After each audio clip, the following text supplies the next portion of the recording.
കർത്താവിൻ്റെ അതിവിശുദ്ധ നാമം വാഴ്ത്തപ്പെടുമാറാകട്ടെ. ഒരിക്കൽ ശിഷ്യന്മാരോട് യേശു സംസാരിച്ചു കൊണ്ടിരിക്കുമ്പോൾ പറഞ്ഞു, ഞാൻ ഒന്നും സ്വയമായിട്ട് ചെയ്യുന്നില്ല, എൻ്റെ പിതാവിൻ്റെ ഇഷ്ടപ്രകാരമാണ് ഞാൻ എല്ലാം ചെയ്യുന്നത് എന്ന്. എന്നിട്ട് പറയുന്നു, ഞാൻ എന്നെ സ്വയം തന്നെ പറയുവാൻ ഞാൻ ആഗ്രഹിക്കുന്നില്ല, എനിക്ക് വേണ്ടി സാക്ഷി കൊടുക്കുവാൻ ഒരുത്തൻ വന്നിട്ടുണ്ട് എന്ന്. അവൻ നല്ലവണ്ണം അത് ചെയ്യുന്നു, നിങ്ങൾക്ക് അറിയാം എന്ന് പറയുകയാണ്.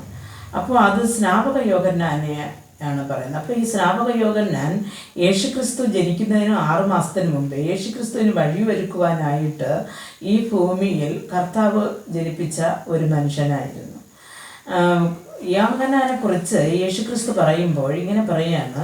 യോഹന്നാൻ്റെ സുവിശേഷം 5-ാം അധ്യായം 35-ാമത്തെ വാക്യത്തിൽ ഇങ്ങനെ പറയുന്നു, അവൻ ജ്വലിച്ച് പ്രകാശിക്കുന്ന ആ വിളക്കായിരുന്നു.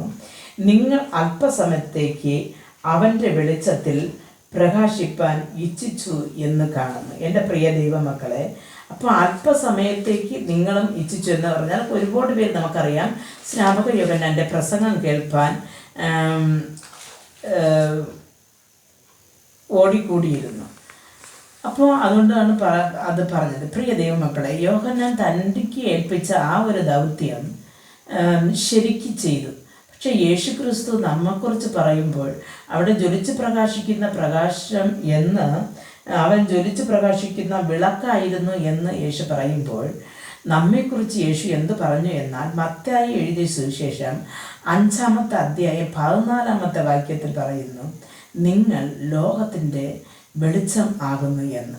പ്രിയ ദൈവമക്കളെ, ഈ ലോകത്തിനൊരു വെളിച്ചം പകരുവാൻ കർത്താവ് നമ്മളെ ഈ ലോകത്ത് അയക്കുമ്പോൾ യോഹന്നാന് സാക്ഷി കൊടുത്തതുപോലെ നമുക്കും ഒരു സാക്ഷ്യം കർത്താവ് യേശുക്രിസ്തു നമ്മെക്കുറിച്ചും പറവാൻ നമുക്ക് പറ്റുമോ? നമ്മുടെ ജീവിതങ്ങൾ യേശുവിന് ഒരു പ്രകാശം പകരുന്നതായിട്ട്, ഈ ലോകത്തിനൊരു പ്രകാശം പകരുന്നതായിട്ട് പിതാവിൻ്റെ ഹിതം യേശു ചെയ്തതുപോലെ യേശു ക്രിസ്തു പിതാവും നമ്മോട് കർത്താവ് ആഗ്രഹിക്കുന്നത് ഈ ഭൂമിയിൽ നിറവേറ്റുവാൻ നമുക്ക് സാധിക്കുന്നുവെന്ന് നമ്മുടെ ജീവിതങ്ങളെ നാം ഒന്ന് പരിശോധന ചെയ്ത് നോക്കണം. ഈ കാലഘട്ടത്തിൽ അന്ത്യകാലത്തിലേക്ക് ഈ ലോകം ഓടിക്കൊണ്ടിരിക്കുമ്പോൾ എപ്പോഴുമില്ലാതെ ഈ ലോകം അവസാനിക്കാം, അല്ലെങ്കിൽ നമ്മുടെ മരണം എത്തിപ്പെടാം.